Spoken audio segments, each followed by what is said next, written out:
that was shared many years ago by a noted poet, philosopher, and writer, Rabindranath Tagore, in his poem, Where the Mind is Without Fear. The noted poet said that acquiring knowledge must not be conditional and must be without prejudices or a class divide. Consequently, a clear stream of reason must flow freely, ushering in liberation and freedom of thought.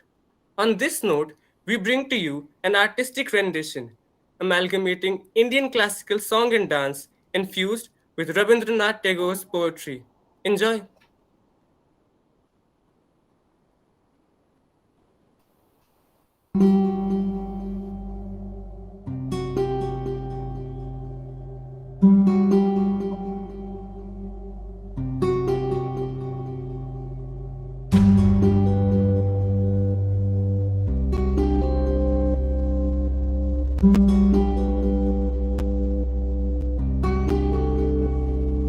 हम देखेंगे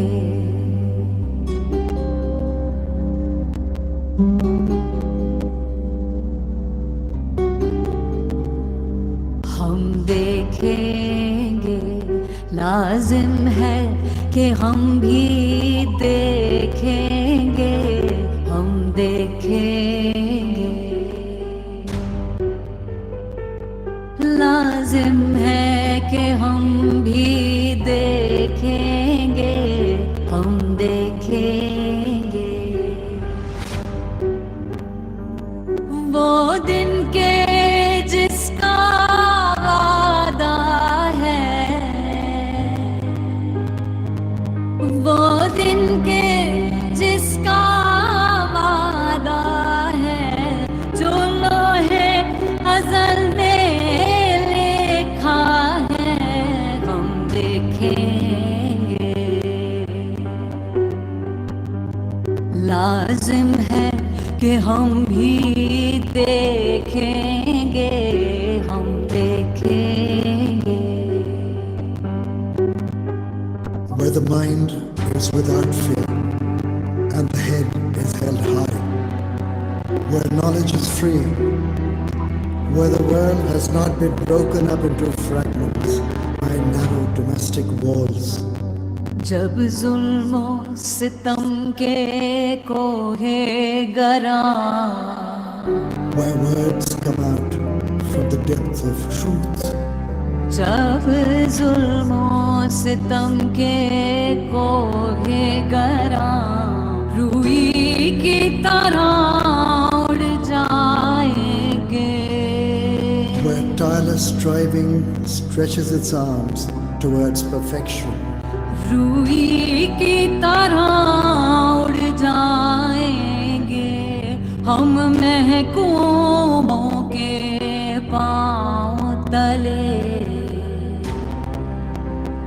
हम महकूमों के पाँव तले ये धरती धड़ धड़ धड़केगी where the clear stream of reason has not lost its way into the dreary desert sand of dead habit. ये धरती धड़ धड़ धड़केगी और अहले हकम के सरों पर जब बिजली कड़कड़ कड़केगी हम देखेंगे Where the mind is led forward by thee into ever-widening thought and action. लाजिम है कि हम भी देखेंगे हम देखेंगे Into that heaven of freedom, my Father, let my country awake. हम देखेंगे हम देखेंगे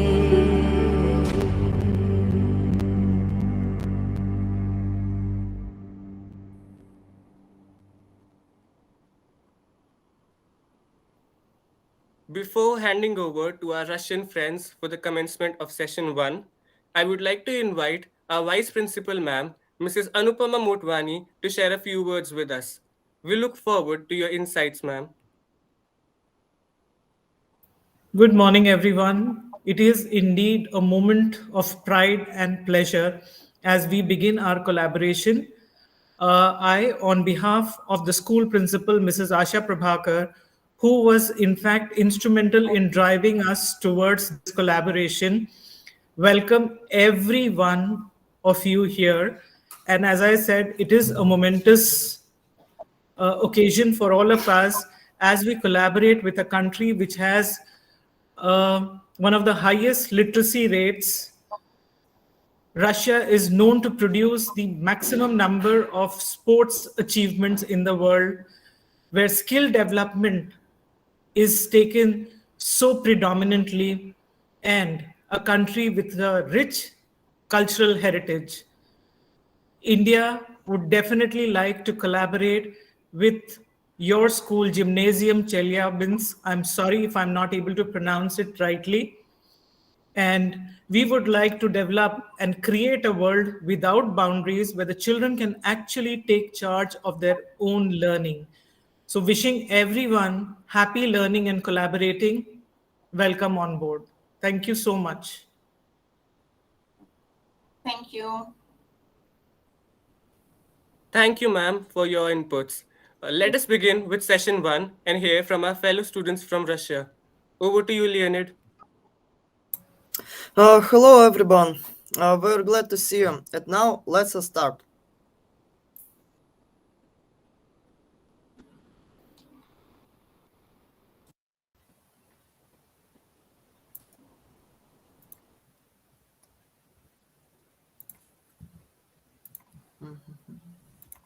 Masha. Yeah.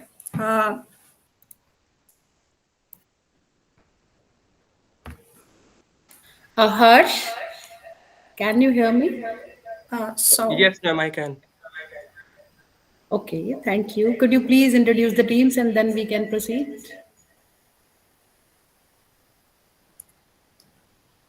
Okay, ma'am, sure.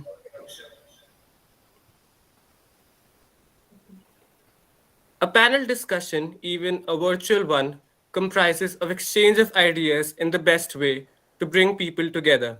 We at Bal Bharti Public School Noida welcome the teachers and students joining us from Chelyabinsk, Russia. As we commence, allow me to introduce our teacher mentors for this conference. In proper Indian way, we always greet our guests first. So, here are the teacher mentors collaborating with us from Russia, followed by the teacher in charges that have guided us here in India. As for the panelists, we have Shreshti Dubey, Divija Bansal, and Ankita Verma for session 1, followed by Nupur Goyal, Aditi Mittal, and Sukanya Mukherjee for session 2. And I am your moderator for the session. Let's start.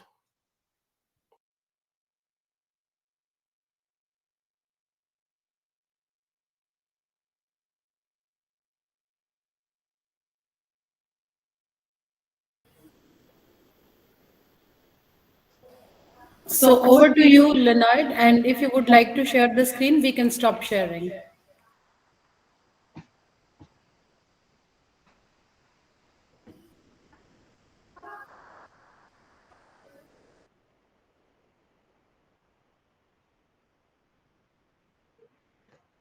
Masha, you could maybe continue.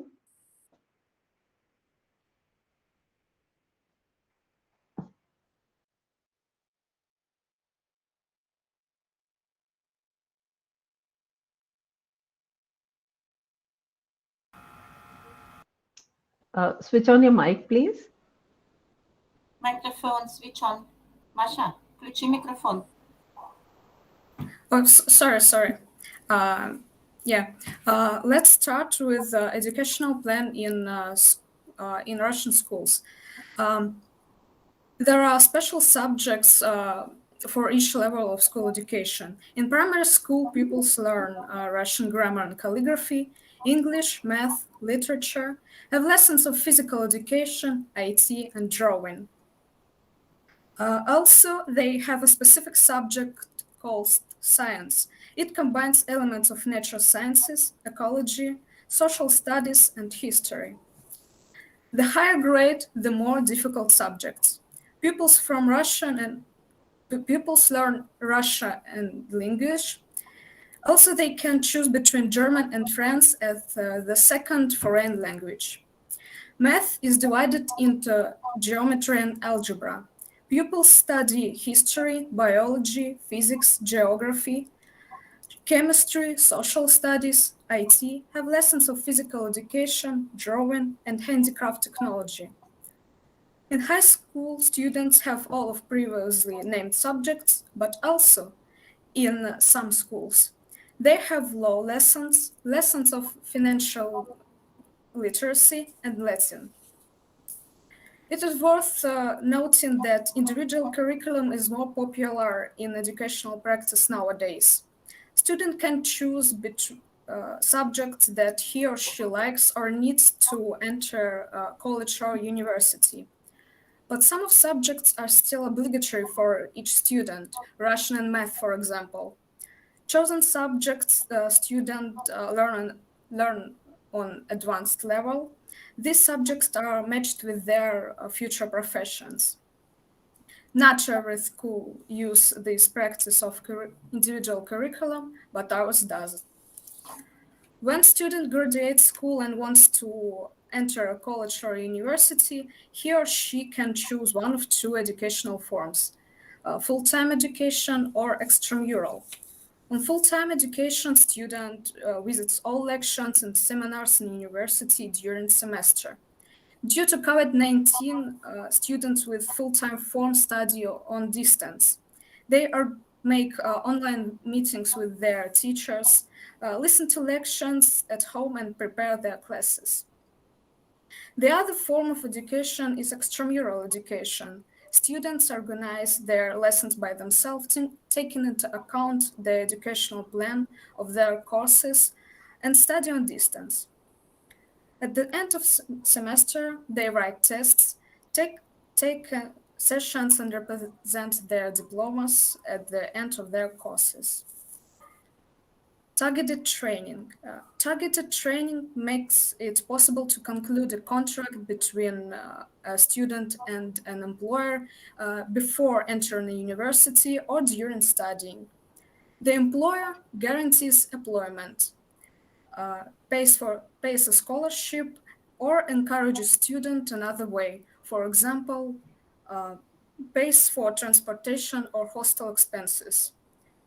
The student must master the educational program that is specified in the contract between him or her and the organization, and to work in this organization at least for 3 years. Thank you for attention.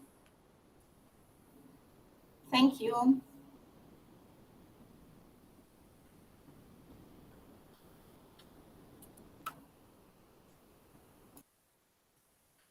Now, Arina. After graduating, every student has two ways. If a student wants to finish his or her study quickly and get a simple specialization, he or she can leave school after 9th grade and enter college. But if a student wants to study qualitatively and get more difficult and prestigious profession, he or she must end 11 grades, take unified state examination and enter university. Each way has its strengths and weaknesses. The college degree level is lower than a university degree. A diploma received after graduation from college won't be as prestigious as a university diploma. After graduating college, you will be able to apply for only working positions. Otherwise, with the bachelor's degree, you can get managing positions in a company. During studying in a university, you can devote your time to a half-time job and educational process simultaneously. In colleges, attendance is thoroughly controlled, so you cannot get a part-time job. It is much easier to enter college than a university, and it's easier to study there. After graduating college, students' age is approximately 19 years. and it is already possible to get a job. It is possible to enter a university after graduating from college and work and study at the same time. Studying in a college is several times cheaper than in a university. Okay, and now let's talk about university education. Education in Russian universities is an urgent topic for our age, and therefore now we will talk about it and say how students study in our universities. To level higher professional education appeared in Russia in 2011 after joining the Bologna process in 2003. The Bologna process is a series of meetings and agreements between European countries to compare the standards and qualities of higher education qualifications. Bachelor course. The term of study for obtaining a bachelor's degree is 4 years. Magistracy. The term of full-time study for obtaining a master's degree is 2 years. But to enroll in a master's degree, you need to study for a bachelor's degree. The duration of study for a bachelor's degree takes 4 years, which allows you to get to work faster. That is, you can study for a bachelor's degree and go to get a job. But some professions require high-level training. Ungraduated students have more opportunities to move, and their specialty is relevant to the territory of Russia. It's appreciated abroad if you studied at well-known university.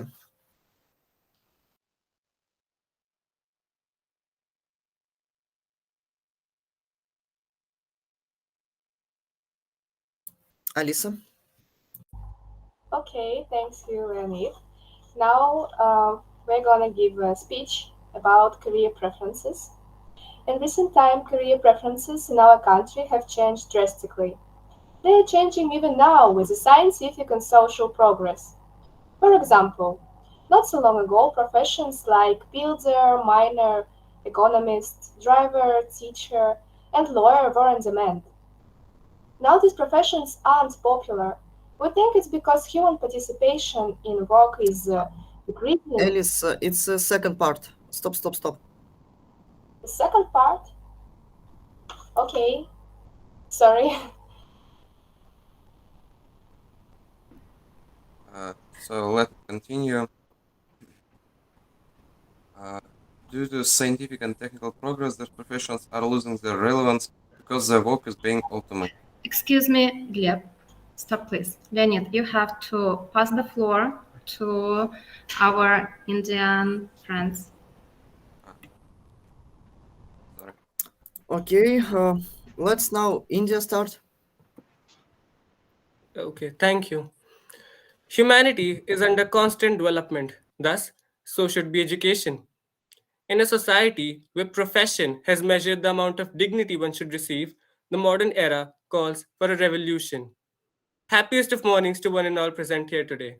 My name is Harsh Malik and I am in my senior year.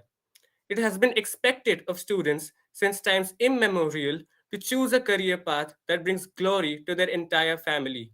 And as a pure science student in 2022, I feel the dire need to point out that it is time we started asking students what they really want to achieve in life and let them follow their hearts. Career is much more than choosing the right field of masters. It is about the kind of person you wish to become in life. Needless to say, drastic change is the need of the hour. Jumping right on track, let's talk about the conventional education system in India. Shreshti, our first speaker, is a humanities student who will be sharing her perspective with us. The floor is all yours, Shreshti. Thank you so much, Harsh. Hello, everyone. My name is Shreshti, and I'm from class 12 Humanities. Harsh, can I please invite Aditi ma'am first, just to brief about the Indian education system? Yeah, sure, ma'am. Go ahead. Yeah. Okay, thank you. I invite you, Aditi ma'am. Thank you, Mamta ma'am. A very good morning to everyone present here. Just to give you a brief about the Indian education system. So in India, we follow education system till class 12. And here are two levels, 10th grade and 12th grade. They are the levels of education where there are centralized examinations held. After class 12, the students, they can enter college. Now, for specialized subjects like engineering, medicine, law, there are entrance examinations which are conducted by a centralized body, and the students will have to clear those examinations after class 12, and only then they can get admissions in colleges of engineering, medicine, and law. For other subjects like commerce and other humanities related subjects, the colleges, they after class 12, the students will have to apply in different universities, and that is the undergraduate or the bachelor's level. And there, the bachelor's level is for 3 years. They have to study the subject, wherein they will get in-depth understanding of the subject, their various subjects related to the course opted by the student. And in case after bachelor's, after 3 years, the students can also opt for a master's degree, that is for more in-depth understanding and or more specialization, and that's called the master's level, and that is for 2 years. So in order to enter a field, at least a basic bachelor's degree and a master's degree is an essential, along with other specializations after the master's degree. So this is the process, or the the education process which is being followed in India as of now. So like you have bachelor's and your college and university level. After class 12, our students go into the university, and there they can opt for their bachelor's as well as their master's degree. And as I told you about engineering and medicine, now those subjects are like, if you are entering into a engineering college, after you have passed the centralized paper, their bachelor's degree in engineering would be for 4 years. Similarly for medicine, and after you have finished your 4 years bachelor's in engineering and medicine, only then you can opt for your master's or your specialization subjects in those areas. Yeah, thank you. I think over to Shreshti for more insights. Thank you, ma'am. Hello, everyone. Once again, my name is Shreshti Dubey, and I'm from class 12 Humanities. First off, I'd like to start off by saying that times surely are changing in India. Being a humanities student in a country that has always appreciated commerce and sciences more is a tough task. Over the years, a complete bias towards science and technology has made life rather challenging for someone wanting to take a road less traveled. I was no exception, since excelling at academics made me someone who must choose to become an engineer, a doctor, or an accountant, period. That is when I realized that there exists a complete ignorance regarding career options that originate from liberal arts. When I was supposed to choose a stream, my parents urged me to follow my interests and chase my dreams rather than banking on popular perceptions. To be very honest, I didn't even think about taking up humanities after 10th grade, even though I had a keen interest in the subjects it had to offer. Mostly because I too, like others, believed there would be fewer opportunities for me in the long run. It's only when I began researching that doors opened wide and realization struck. One of the reasons I chose humanities is because it allows you to explore uncertainty. It questions the claims of all authorities, whether political, religious, or scientific. It does not just correct your wrong pair of glasses, but also provides you multiple lenses with different perceptions. Interesting, isn't it? The best part is the plethora of career options available in this line. Indian Administrative Services, journalism, advertising, mass communication, law, design, research, banking and related sectors, teaching, and the like. I plan on pursuing economics in the future, and I'm glad I opted for humanities to reach that goal. I firmly believe that there is no use creating a skilled workforce which lacks innovation or an understanding of humanity and society. If maths and science provide a strong foundation, liberal arts helps the flow of new ideas and perspectives resting on creativity and imagination. With this, I rest my case. Over to you, Harsh. I totally agree with you, Shreshti. While choosing my subjects, I too fell prey to the stereotype that humanities wouldn't get me far in life, while in reality, it is one of the most creatively active streams. Calling forth our next speaker, Divija, please tell us how you feel about the conventional education system. Thank you, Harsh. Good morning, everybody. I am Divija Bansal. I am in 11th grade, and my chosen subjects are accountancy, business studies, economics, English, and mathematics. For our senior secondary section, science, commerce, and humanities form the tripod of streams all over the country. Commerce revolves around business, finance, and economics, and hence it provides a plethora of career opportunities which can dole out both success and financial security if we excel. For me, life is all about exploring, trying to know about the unknown. And this view spurred me to delve into the field of commerce. From the very beginning, I have always been curious to explore new horizons. Commerce to me seemed a natural choice that could quench my thirst for knowledge. Of course, choosing commerce came easily to me as I have several relatives in the same field who have attained heights and they have shown me the way forward. Even though commerce allows varied career opportunities, my relatives chose not to break out of their conventional chosen fields as a chartered accountant or as a banker. But then, on January 30, 2020, the first case of COVID 19 in India poked a pin in my dream of being a chartered accountant. The unprecedented lockdown was detrimental to the Indian economy. Transportation of raw materials and finished goods across straits was severely constrained. Countries had closed international borders, bringing international trade and commerce to a halt.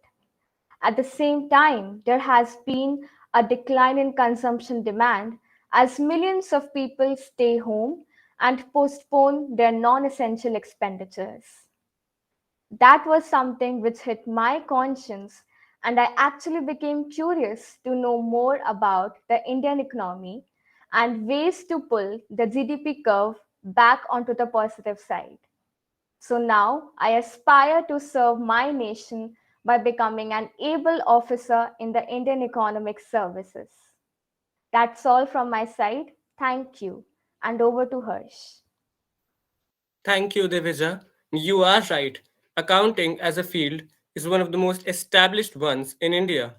We have accountants, financial advisors, and money management planners keeping our economy in check. We'd love to hear more along this theme.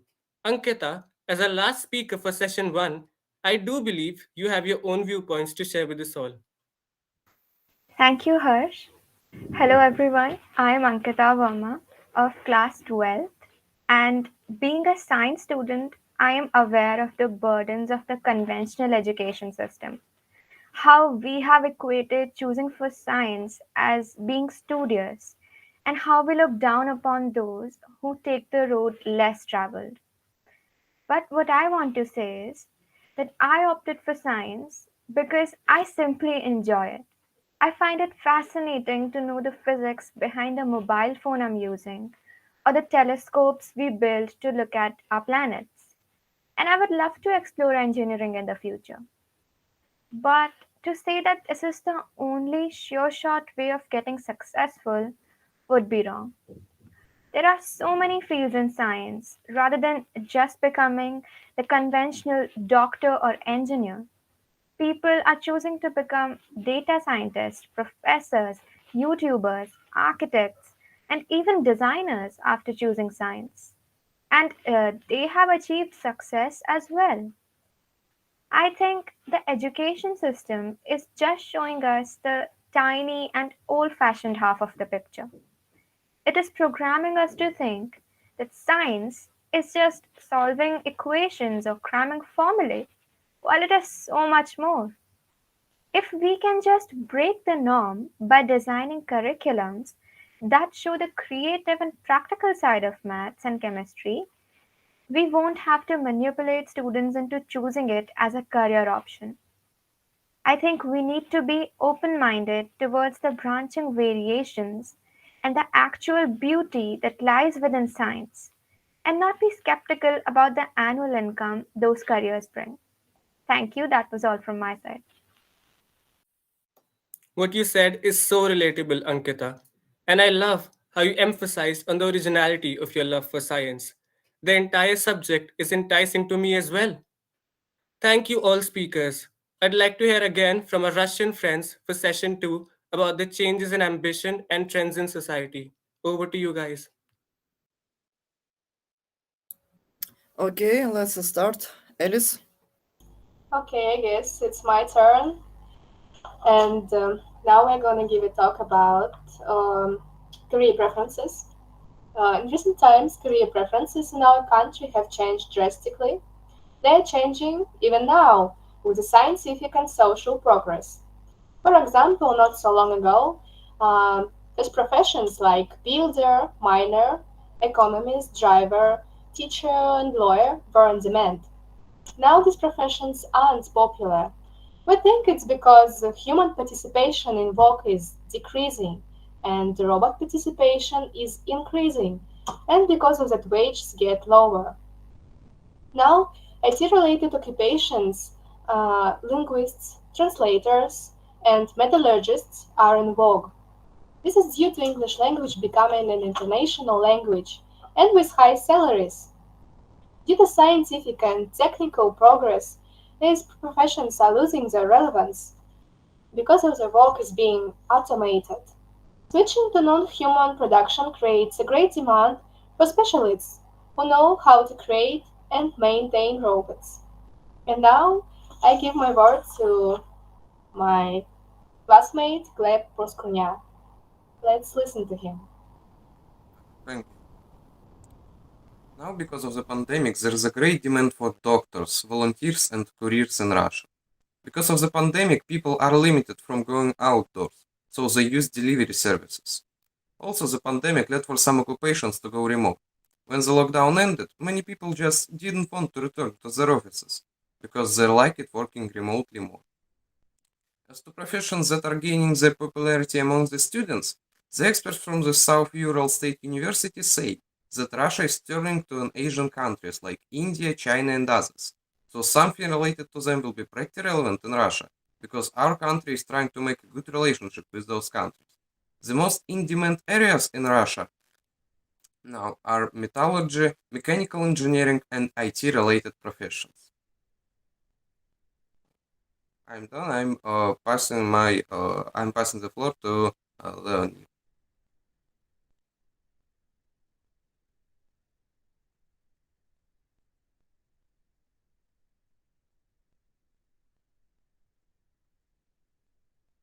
Глеб, у тебя микрофон выключен. Ну так и все. Gleb is over. Give words to the Indian comrades.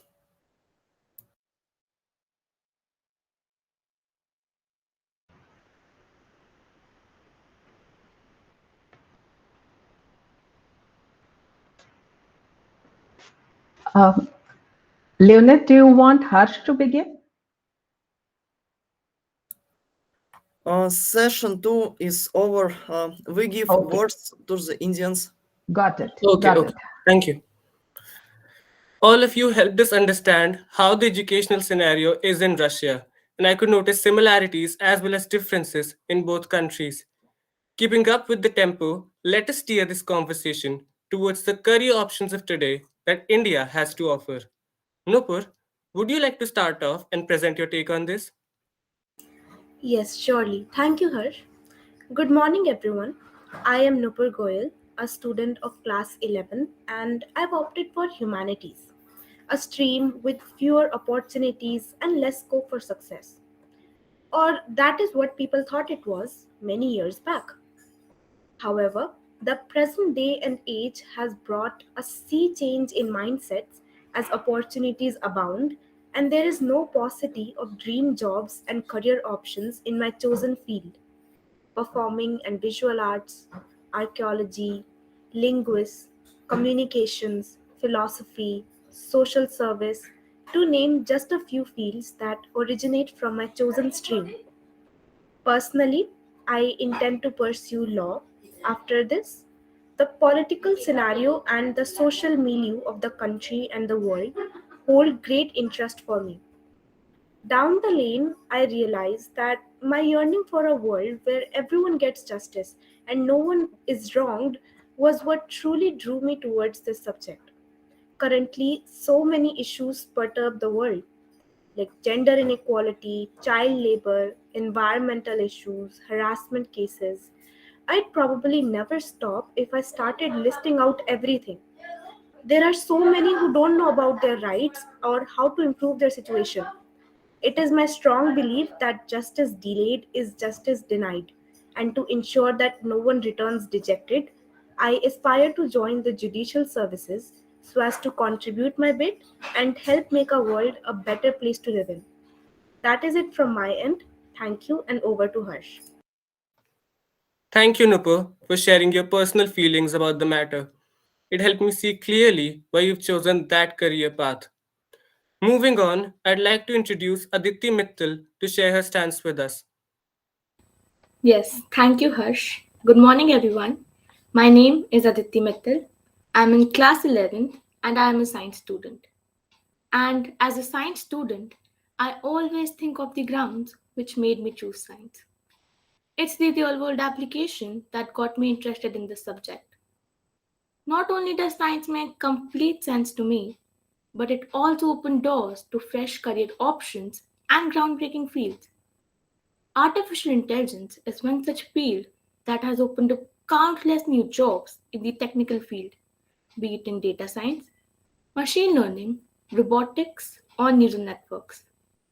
Since artificial intelligence is an increasingly widespread and growing form of technology, professionals such as data scientists, machine learning engineers, and computational linguists are needed now more than ever. The pandemic has enabled AI to enter into all our homes in some form or another. Don't you think? You all must have heard of Elon Musk, right? Yes, the CEO of Tesla Motors. He calls AI the most extensive warning to humanity and says that we are headed towards a situation where AI is vastly smarter than humans. Another new field that needs to be mentioned is of paramedical science, especially during the pandemic. With the latest advancement in the medical sector in our country, the scope of paramedical courses is increasing day by day, be it as an epidemiologist or a pharmacist, to name a few. Our government has been setting up tinkering labs to encourage young learners to step into the field as innovators or inventors. For a youngster, sky is the limit if one dreams big. Schemes such as the Atal Innovation Mission by Niti Aayog have promoted a culture of innovation and entrepreneurship in the country. The premise that we basically follow is what benefits the society as a whole will benefit the individual and the country as well. That is it from my side. Thank you so much, and over to you, Harsh. Thank you for sharing your opinions, Aditi. I am glad you brought in the trending subject of artificial intelligence to support your take. It made us connect with your thoughts better. As a last, but definitely just as crucial speaker for today, Sukanya, please enlighten us with your insights. Yes, thank you, Harsh. A very good morning to one and all. My name is Sukanya Mukherjee, and I am a commerce student. I want to pursue economics in the future, but the idea of having a settled lifestyle or a stable source of income has always been associated with engineering or medical fields. In fact, my father too aired the same belief as he wanted me to pursue science in the hope of ensuring safe times ahead. However, there comes a time when saturation will hit the market for engineering graduates, and the gestation period for medical professionals is simply too much. That has made people expand their horizons and explore other career choices. The growing demand and recognition for non science related professions speak volumes about a diverse market just waiting to be explored by the youngsters today.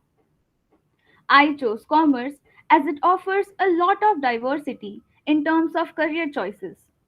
I look at the entrepreneurial skills and the growth trajectory of Indian entrepreneurs with great interest because this crucial skill is what I aspire to generate in the coming times. They are my heroes and icons I look upon. Vijay Shekhar Sharma, founder of Paytm; Sameer Nigam, founder of PhonePe; Deepinder Goyal, founder of Zomato. These are just a few of the many successful entrepreneurs our country has nurtured. In fact, the contributions made by them in the field of startup and fintech is something that we all relied upon during the pandemic. Since the outbreak of COVID 19, online shopping, contactless delivery, and cashless payment have become the backbone of retail marketing. And all these services were strengthened by mobile wallet apps like Paytm, PhonePe, etc., along with food delivery apps like Swiggy and Zomato, created by these Indian entrepreneurs. Speaking of businessmen, the founder of Reliance, Mr. Dhirubhai Ambani, is the most enterprising Indian entrepreneur. His life journey is reminiscent of the rags to the riches story. With just 50,000 rupees, he started a textile trading company, which went on to become the first Indian company to feature in the Forbes 500 list. So it's evident enough that financial literacy and understanding of business and accounting are turning out to be pivotal nowadays. Therefore, this revolution in career choices with promising returns has proved that it's about time a generational shift takes place, priorities change, and standardized professional choices make way for new exciting ventures. And as a commerce student, I am happy to be a part of this ongoing change. Thank you. Well said, Sukanya. I love how you brought the topic of commerce in the discussion. Honestly, imagining the present world without it makes me feel scared. That's all for session 2. Let us move into the question answer round. So, if any speaker would like to ask any questions, please go ahead. Yes, thank you very much. I would like to ask some questions. My first question will be, have you ever faced problems that you mentioned above that you have all over the world? Have you?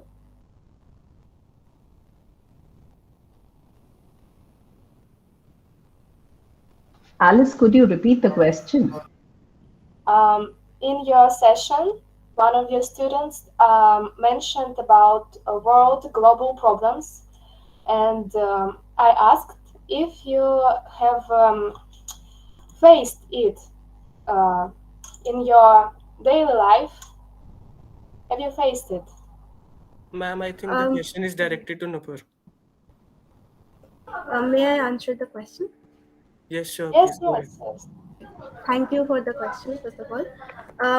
I talked about a few of the issues, and I think every one of us has at least come in contact with them or have seen someone else do so, like environmental issues. The world is currently going through global warming, so we all can relate to that. And harassment cases, like a lot of times, even an unsafe touch from someone is an example of a harassment cases, and it is not something that should be acceptable in the society. So yes, I have not come in contact with all of the things that I mentioned, but all of these are very real and very serious issues that need to be addressed. I hope Yes, thank you very answered much. your question. Thank you. Yes. And I have one more question. Do you ever thought about studying in Russia?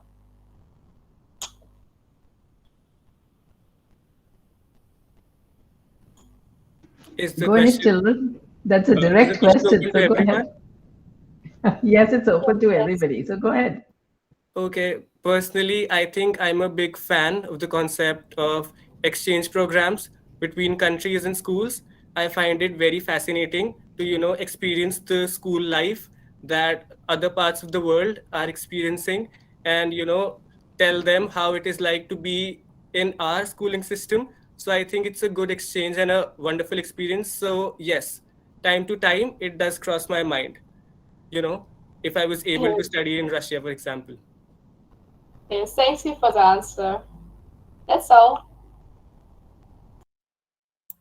Okay, I have one question too. I know that Mahatma Gandhi was a great man in India. How did he influence people's lives?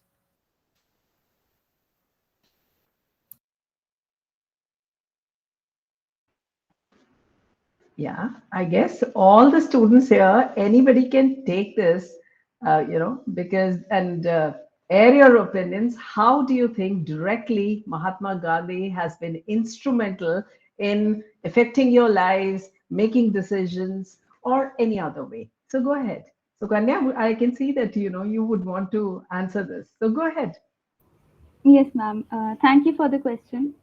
Mahatma Gandhi was known for his non-violent, peaceful protests.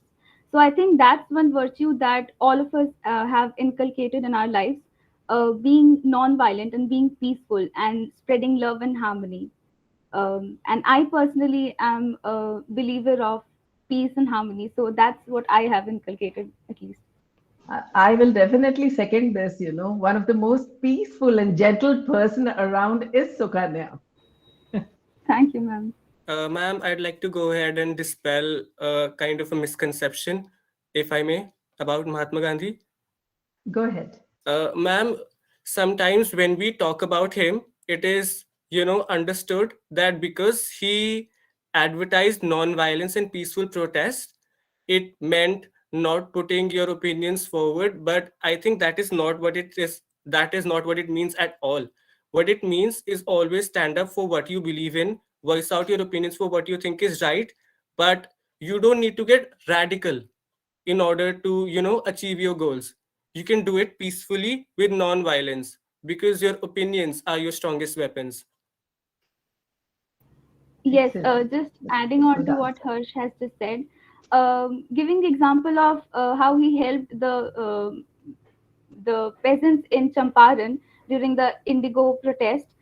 He basically inspired people to stand up for themselves and not be afraid of putting forward your own opinions. Because if you are honest and if you are a truthful person, then you should not be afraid of anything. Just stand up for yourself. Thank you. Next question. Thanks Can for I the please answer. add on? That's my. Please, please. I guess my voice is echoing. Yes, ma'am, you have an echo coming out.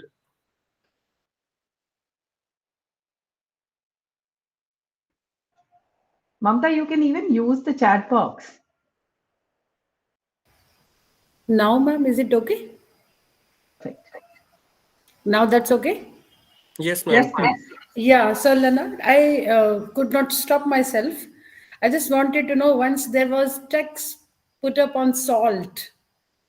At that time also, all the people and the Mahatma Gandhiji himself, uh, Mahatma Gandhiji himself told the people that how they can make salt for themselves. So this is what I just wanted to tell you all, that yes, he took the steps and that all was done with the non-violence only. Thank you. Go ahead. Thank you, Mamta. Thanks for the answer. Okay, Harsh. Over to Uh, you, people. yes, ma'am. If anybody else has more questions, we'd be more than happy to answer them. I have a question for my Russian friends. Any one of you can answer. As one of you said that after ninth grade you have an option whether you want to continue with the studies or go for any vocational courses. So, what if someone opts to go for a vocational course and unfortunately he or she does not succeed in that field? So, is there any option to go back to the school and continue his or her studies so that he can pursue a career? I hope I was able to explain what I wanted to ask.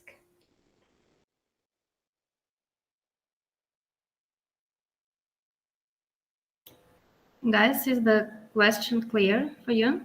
Leonid, Alice? Can you repeat this, please? Она But спрашивает, slowly. Yeah, I just asked that if someone, as one of you said that after a certain grade, I think it was ninth grade, you have to select whether you want to continue with your studies or go for any vocational courses like any sports or in dance or any other field other than curricular fields.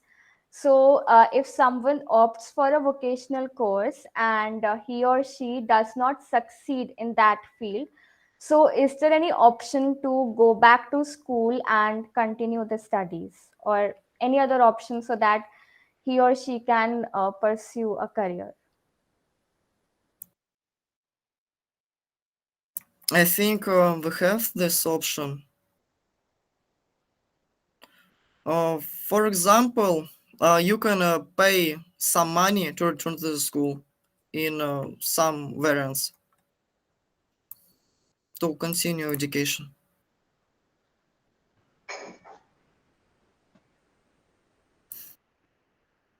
Right. So anyone else would like to ask some question from the Indian side? Yes, Shreshti, go ahead. Yes, ma'am. I had a question for my Russian friends. It was regarding the sports in Russia. So we are all very well aware about Russia's prowessness in the sports field. So my question to you was, how do you identify the potential of children in sports? And what is the training provided for young prodigies at your schools? Okay. In school, we have got extra classes, for example, for basketball or wushu, where we can do some sports, then go to some championship. Also, we have got GTO. GTO is a common sport program in all of the school of Russian. If you do GTO, you can earn extra 10 balls for the exams. That's all. Thank you so much. I also wanted to know whether any of you have a particular sports in mind or if any of you like a particular sport. What is a particular sport? Anything that sport. you like to play, any of you, the panelists. For example, I go to the running and I go to the gym. Also, we have got a sport area in the school. What about Gleb, Marsha, Alice? What sports do you play? I don't play the sports. I have a dance classes. I'm a dance for maybe 10 years.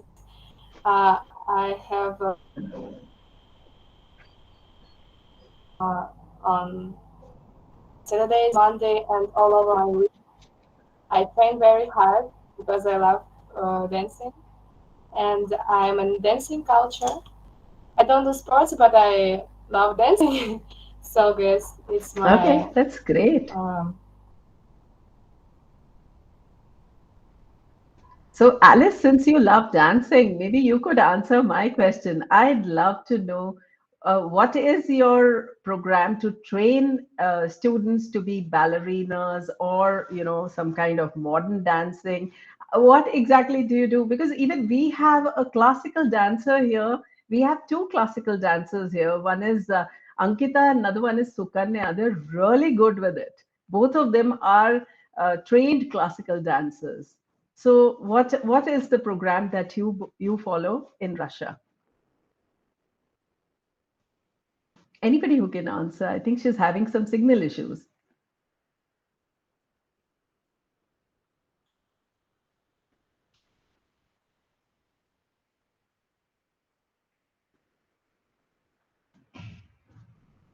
Okay. Ребята, ответьте про танцы. Какие у нас образовательные программы танцевальные есть? Sorry, Elias had connection problems, so she had to quit. Okay. Okay, for example, we had folk dance. Also, we have 1 second. Belly. And some dance types, for example, hip hop. I don't know. That's all I think. Hip hop is pretty famous here also. It's very popular. A lot of students are into this. Not all of the students, but I think some students are going to dance. Okay. Aditi, do you have a question? Yeah, I do have a question. My question was that since the last 2 years, we are in the middle of a pandemic. So how has it affected changed your learning experience? Could you please highlight some points on that? Okay. About 2 years ago, when pandemic started, we go to the distance lessons.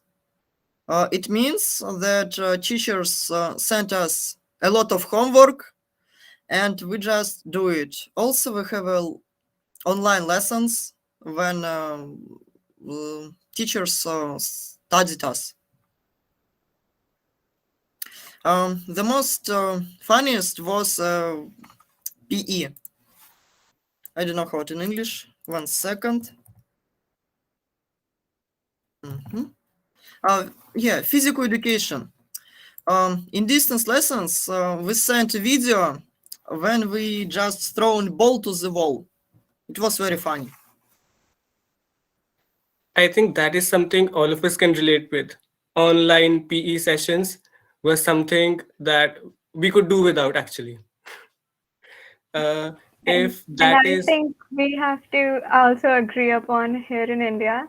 Whenever we have the school assembly here in the morning, it is so painful to wake up in the morning, and we you also enjoy. actually And have there to is a sleep through all of PE it. kind of / exercise session going on, and no one does it. It's so funny to see. Totally right, Ankita. I second that opinion. I mean, if that is all for the question and answer session, we could move on to reflections, if everyone agrees. Go ahead. Oh, Gleb wants to ask something. I have one question for the Indian students. You know that Russia has many well-known writers, for example, Lev Tolstoy or Pushkin. Do you learn about them in school?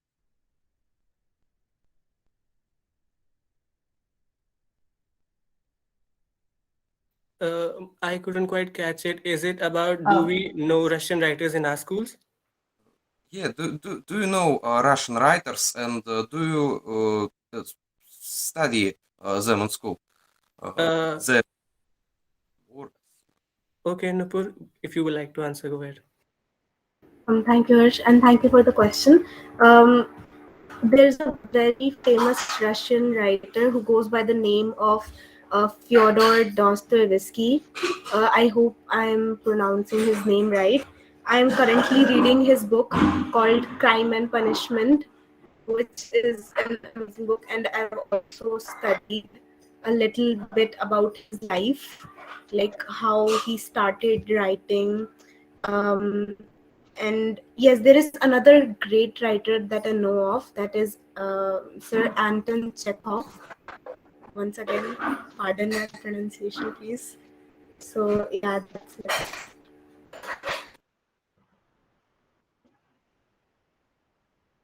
Plays written by Chekhov have been time and again enacted in our school also. Children know about several plays, which have been written by Anton Chekhov. And ma'am, I would just like to add on, correct me if I'm wrong here, that our English textbooks that we have in our curriculum are based in such a way that they are an integration of writers and playwrights and poets from all over the world. So we have That's a correct. variety of writers that we read about. True. Do you have any Indian I writers have in a your I hope we question. answered. Ankita, go ahead. I just wanted to ask, do you have any Indian authors or writers in your curriculum? Or do you like to study just casually about them?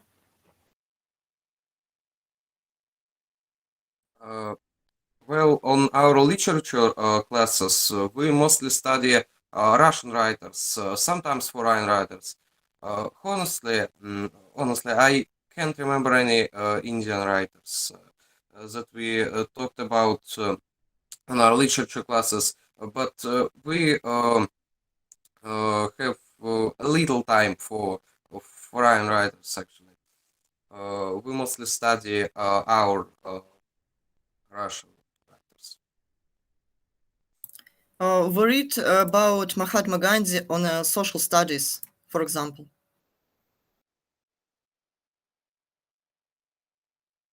Ankita, hope that answered your question. Thank you so much. That does well.